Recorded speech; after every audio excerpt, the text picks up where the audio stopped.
pesa mnapewa ni mingi sana. Hakuna haja ya kukaa huku kwa ofisi.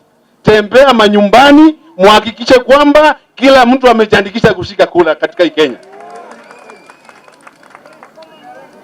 Mko tayari kushika kura? Mko tayari kushika kura? Unaambia IEBC toka kwa ofisi? Yes, we must tell them the truth that they should not be sitting in the offices. Tushike kura. Kura yetu ndio ngao yetu. Isikuwe ni wakati wa kura ikifika unapata hatuna kura. Na tungeomba sana IEBC, because mnapewa budget ya pesa ya kutosha.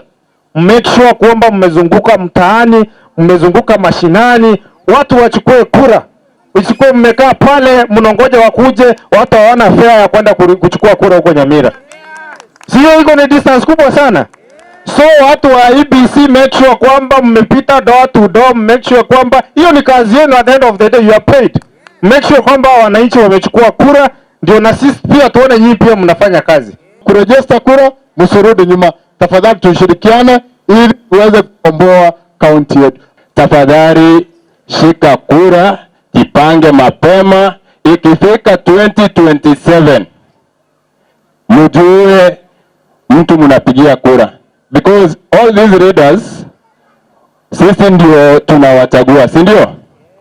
And the worst leaders are being chosen by us.